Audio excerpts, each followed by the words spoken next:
Welcome to my week 8 update of living with Ramsay Hunt Syndrome or recovering from Ramsay Hunt Syndrome.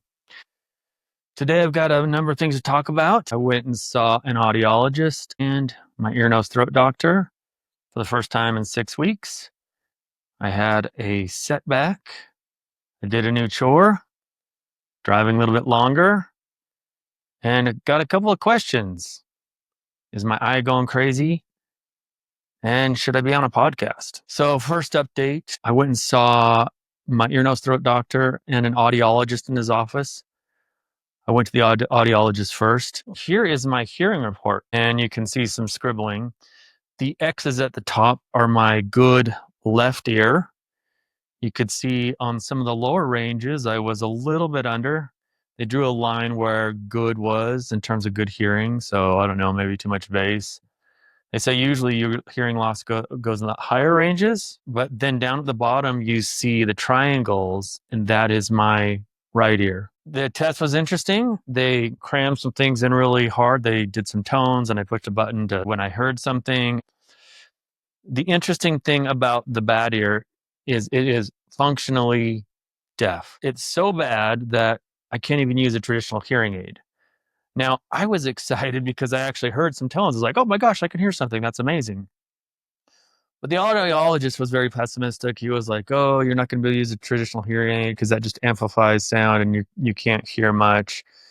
And so he started going into some other options like a hearing aid that basically takes the sounds that come from this direction and bounces it back in here, or a cochlear implant, which it sounds like insurance doesn't cover. But right now, I just want to wait and see if the nerve heals. I did learn that the nerve that controls balance as well as hearing is the same nerve in the ear, and that would explain why I have both balance and hearing issues. It was really interesting because I did have to fill out some forms beforehand, and one was about tinnitus, the other was about hearing loss. The forms were like asking me a lot of questions like, are you depressed? Are you suicidal? Do you have rage? There's a lot of things, but a lot of them were like, that I related to was like, am I disappointed? Is it frustrating? Do I wish I could hear? Of course. Do I wish the tinnitus would go away? Of course. Or tinnitus, as they say. I don't like that word. I think I'm going to call it tinnitus. Despite the pessimism of the audiologist, I was like, okay, this is where I'm at. There's only one direction to go, which is better. Let's see if I do improve. There are some advantages to being deaf in one ear. If you don't want to hear somebody, you simply put them to that side of your ear. It makes for an interesting joke. If you can't hear what somebody said, you have an excuse if you didn't hear them. The interesting thing about only having one ear that I've learned is stereo hearing helps with location of sound. So I can't really tell where sounds are coming from. That's kind of humorous. I find it kind of amusing. The tinnitus is annoying, but it's manageable. Right now, I'm going to wait and see. After my meeting with the audiologist, I went and saw my ear, nose, throat doctor. And it was interesting. He feels like I've had no movement in my face. I would agree. And he didn't have much to offer me. We talked a lot about some of the things I'd learned and fixed my face. And he was really open to considering some of those options.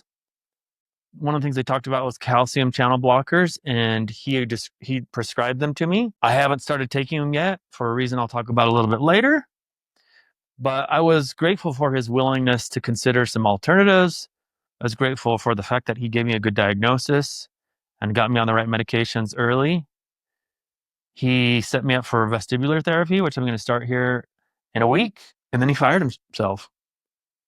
He said, I don't really feel like I can do much more for you, which is really interesting. And I appreciate his honesty. So I'm going to be seeing, hold on for this word, an otolaryngology, which I think is still ear, nose, throat, and neurologology doctor. It's a specialized ENT.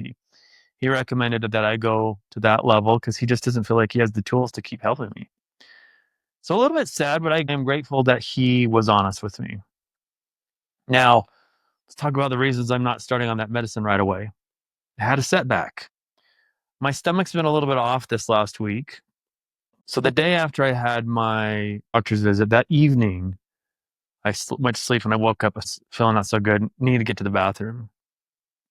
So I got up and I kind of rushed for the door. and I ended up hitting my head and falling on the ground. I don't remember hitting my head, and I don't know if I knocked myself out, but I came to, it's in the middle of the night, it's dark. My eye is taped shut. I have a face mask, and so I can't see anything. My head, I was like, oh, this hurts. And I wasn't sure where I was. I'd fallen away from the door towards this chair actually. And it was just confusing. My head hurt a little bit, a little scrape on my shoulder. Eventually made it to the bathroom. Just did not feel well. When I finally got back to my bed, I felt awful. I just kind of want to be done. Just was awful. The next day, my head was a little bit dizzy. I don't think if I got a concussion, it would have been really mild. But it's just discouraging, you know, to hit your head in the middle of the night, find yourself laid out on the floor. Just discouraging. And yeah, crap happens. Now, another, I don't know, bad news, but you tell me. I feel like my eye is wandering. When I watch these videos, this guy is going crazy a lot of times. And I think it's when I blink, it kind of goes crazy. The eye doctor told me that that's a normal occurrence, so I'm not too worried. Did have lazy eye from this eye when I was a kid. Every time I blink and look at these videos, it's like wandering. What do you think? Is my eye going crazy? Some good news. Well, I mowed the lawn for the first time, and it was a little bit of a doozy. Took me a lot of energy. I was pretty tired. I did it during a weekday. Didn't want to ruin my weekend. Plus, it was cooler. Did it at night. But that was kind of cool to be able to mow the lawn. I got to get my kids more involved, but I wanted to do the first one because I always like it to look good. I mowed lawns as a kid, so I have a high standard. I am driving even longer. I had one thing where I had to drop something off. Total driving time was about 90 minutes with a short break in the middle. I went to church and taught Sunday school for the youth. That was new. I hadn't done that in months. And I've had a lot of nice lunches with friends, which has been really nice, right? Just a reminder of the importance of connection, something I'm just trying to do more of. Status quo, well, we know what I had already known. Hearing loss sucks, tinnitus sucks. Now we have a benchmark. If I go and get it tested again, we'll be able to see if there's an improvement. It's manageable, like I said. If I talk about it, I hear the noise, but if I'm not talking about it, thinking about it, I've been able to tune it out. It is very loud, very annoying, but manageable. On that note, I read a story about the founder of Texas Roadhouse who got tinnitus from COVID, led him to commit suicide.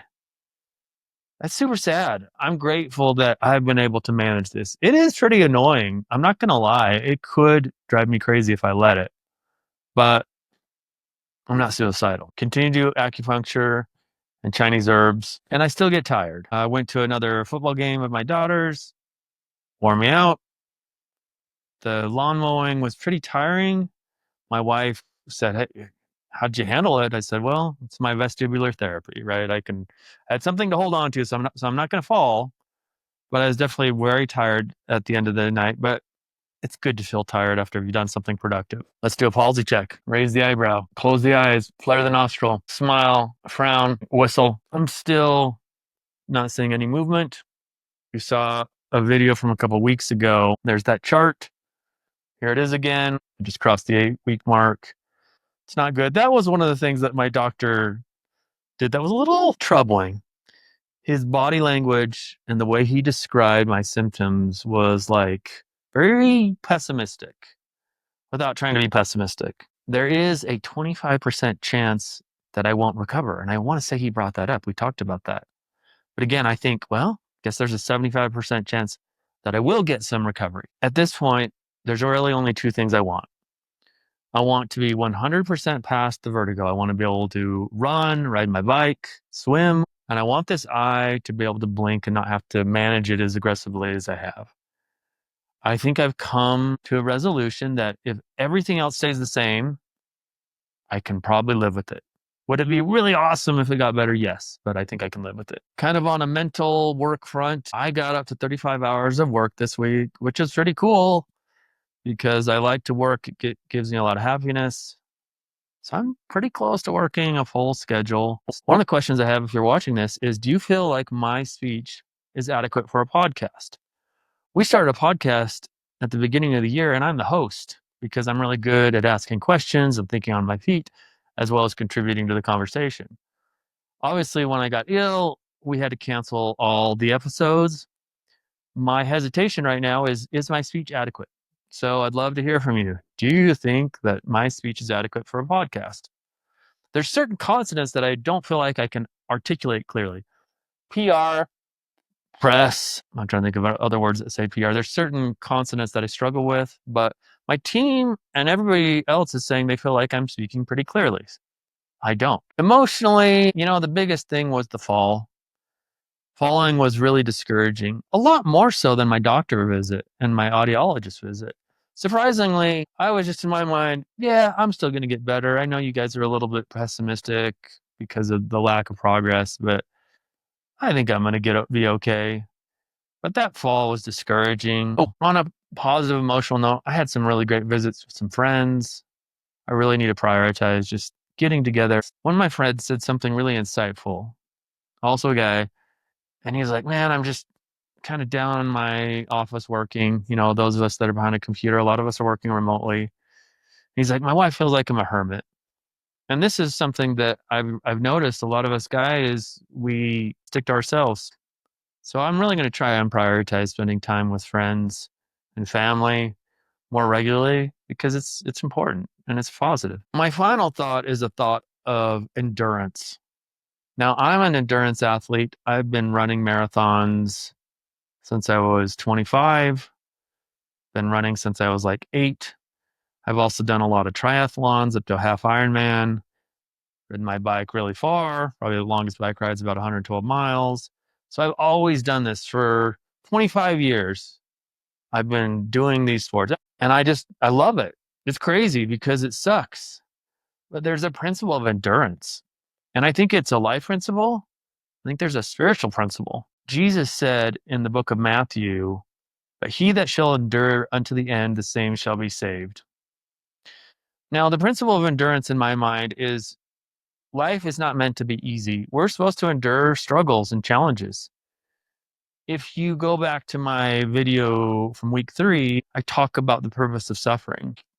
I believe we're here in this world to endure struggles because they teach us. One of the things I've learned from these longer races is you got to endure some really hard miles.